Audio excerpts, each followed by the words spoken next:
prevalent conventional mooting standards today is vehemently based on substantive law and only substantive law.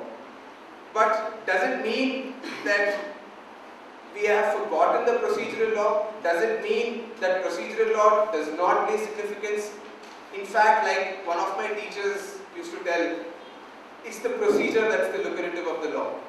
And therefore, it is very important that as trainee lawyers, we not only learn, we not only excel in substantive law, but we also excel in implementation of that substantive law through the procedure that is ordained.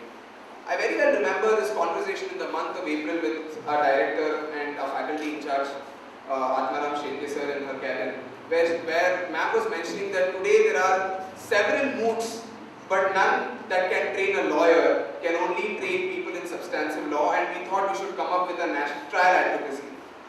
Naturally in India, especially the Indian participants are aware that we have quite a few national trial advocacies based on the sessions code, be it the CRPC or the CPC, the Civil Procedure or the Criminal Procedure. It's only in the month of around August when we had another discussion where we were discussing as to how we could involve the international students, the concept of Vasudhaiva Kutumbakam that our university stands for in our mooting culture. That is when we decided, let's look beyond the national laws. Today, lawyers aren't made just for national laws, aren't made just to fight out in the courts of India. Today, lawyers are made to fight it out in various international platforms, be it tribunals, be it the ICC in the instant matter, or be it the ICJ. That's where we came up with the idea of a moot, which is a mock trial based on a simulation of how proceedings happen in the ICC. Now, while mock trial, the word is very familiar to all of us, especially the national students in terms of our national trial advocacies. The SICTA is different both from a moot and from a national trial advocacy in various aspects. It has a lot of challenging aspects. For example, most of the participants are aware, even in the orientation today, as to the victim application part. We have a part of victim application.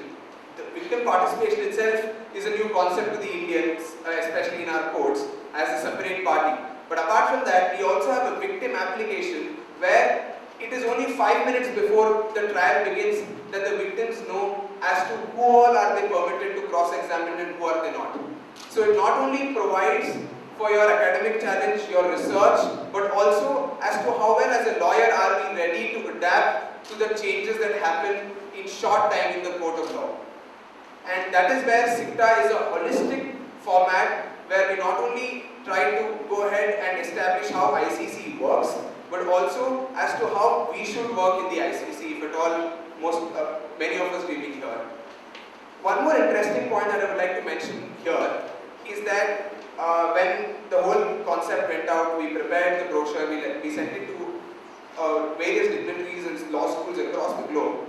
One of them wrote back to us saying that it is an irony that a non-member of the Rome Statute is inviting the participants of the originators of the Rome Statutes to come and fight it out on a first of its kind platform where the Rome Statute is being implemented by Indians and are being participated by the originators of the Rome Statutes, the contributors of the Rome Statutes. And that, I think, is a legacy of the lawyers, of the legal fraternity, and also the professors and teachers, and we call them gurus in our Indian systems because they are not just teachers but also guides and philosophers in India. I think that is the legacy that India proudly presents to the legal fraternity of the world today.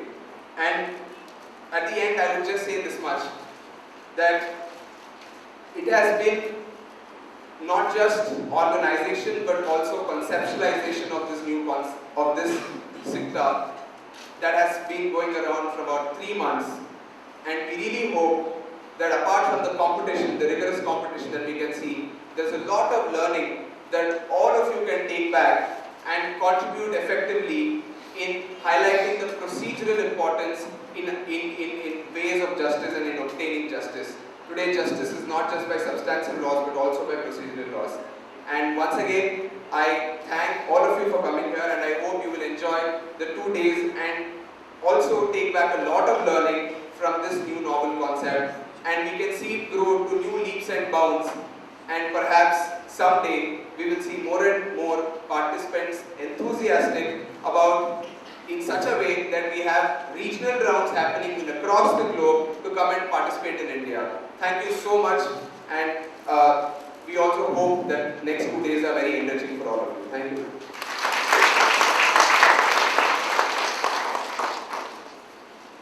Thank you, Adi.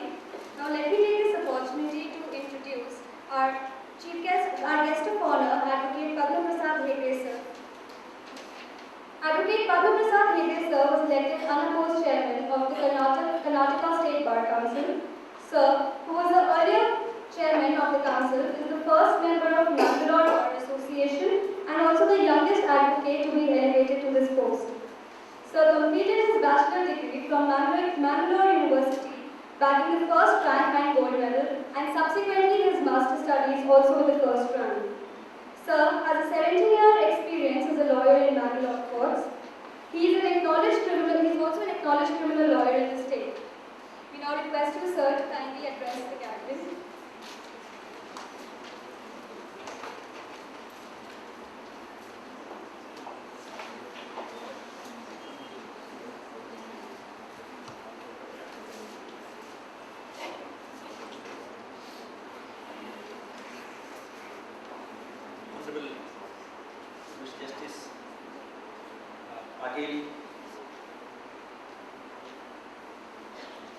My mentor and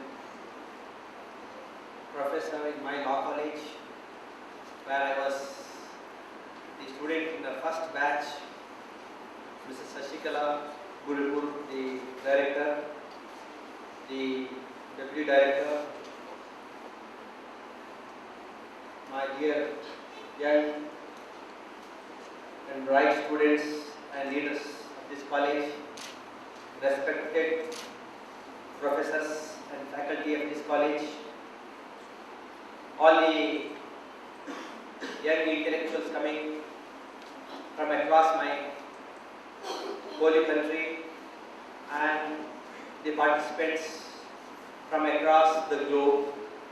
It's my great privilege in my life that I am a participant and a witness to an historical event being witnessed here, rather a history being written. All of us are witness to the writing of this history, that the first ever international moot court competition in criminal justice is being held by the Symbiosis Law College. Who else can do it but for the prestigious Symbiosis Law College? I know great efforts are involved by the faculty and the students. Before I proceed further, I compliment the faculty and my dear students, leaders who have been able to achieve this. Congratulations, my dear friends.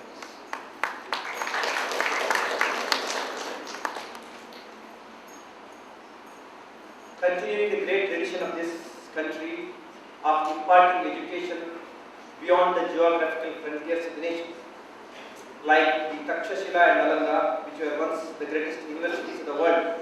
Today, I am happy to be here, to be invited to participate and witness this competition.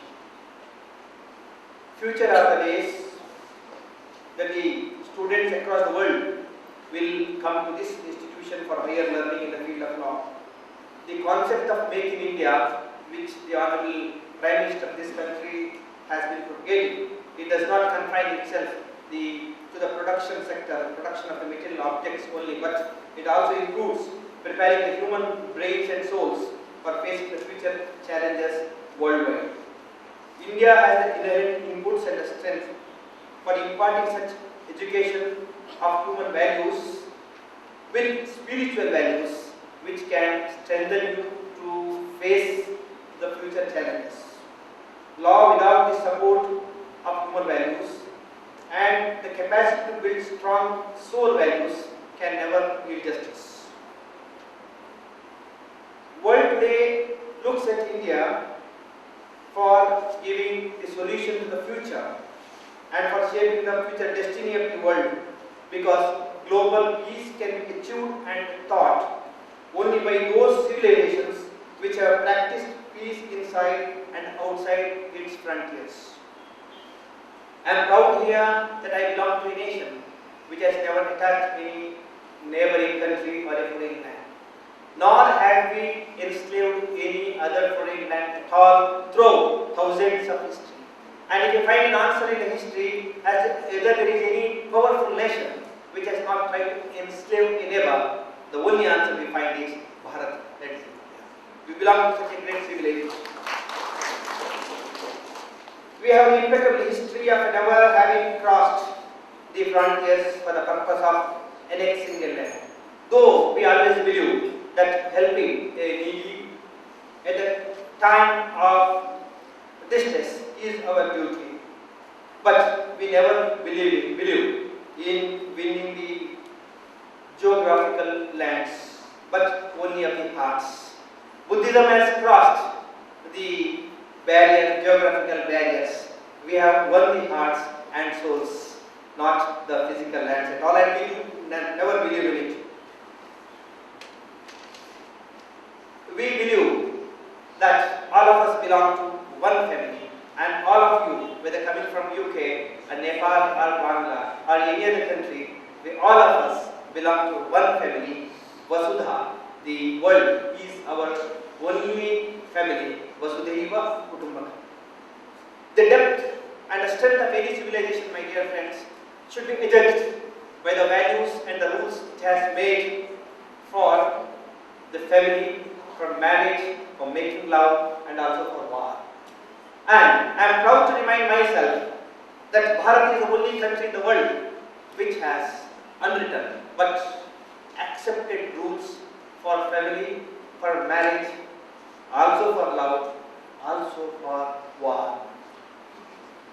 Can you imagine a country which, with thousands of years of civilization, has strict rules on war?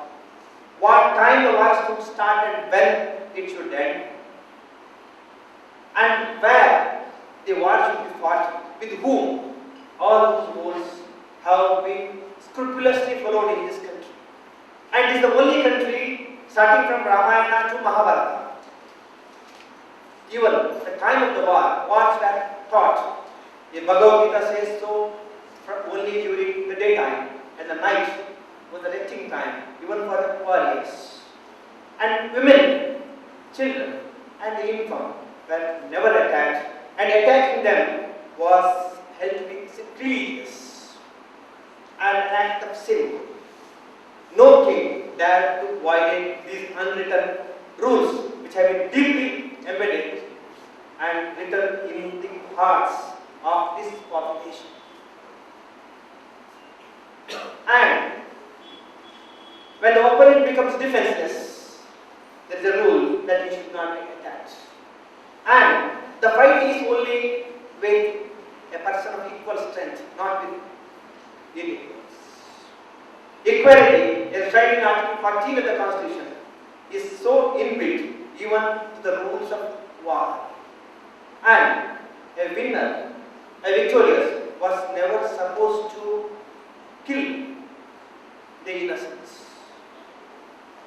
Remember that in the 3rd century BC, Chandragupta Maurya had stopped the Seleucus from progressing further into India.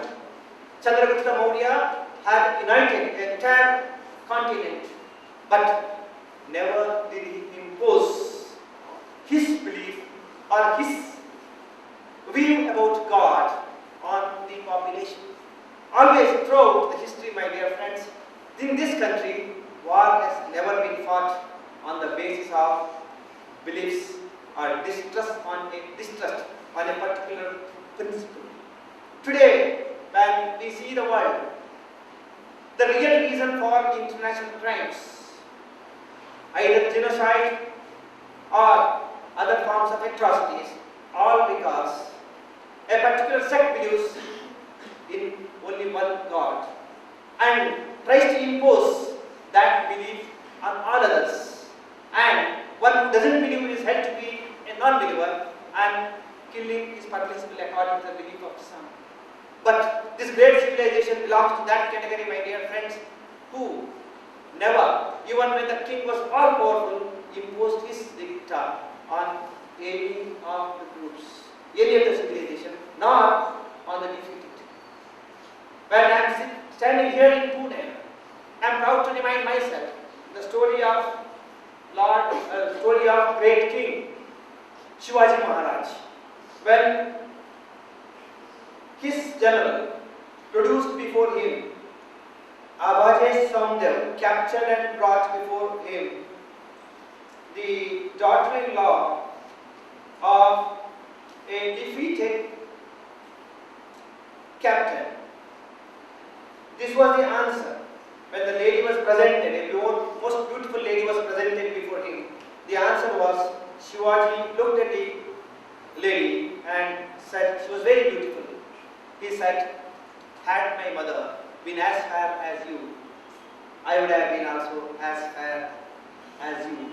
And he respected that lady, returned her with all safety, security and presence.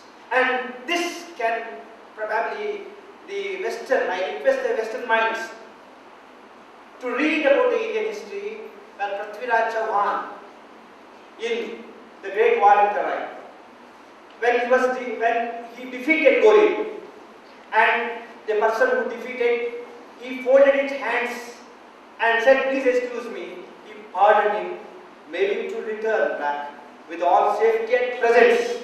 Presence being given to the person who had come to loot and kill him. This thought can only arise, my dear friends, with awaken in most civilized countries. Of course, we have been victims of this. But we have set highest of the highest examples and ideals. My dear friends, punishing the perpetrators of the crime in the international scenario is very much required so that justice is really meted out to the victims and people do not become desperate to take the law into their own hands. When I stand here in this international criminal trial advocacy competition, I ask myself and also embrace who has to frame rules regarding rules of evidence, rules of criminal trial, the quantum of punishment to be inflicted, and who should be tried.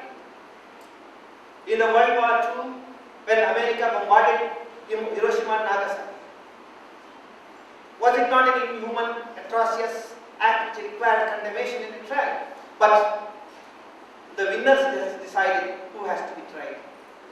This mode of trial may not satisfy the global peace. We should have set common standards. This country, we are trying for a common code. We have achieved a common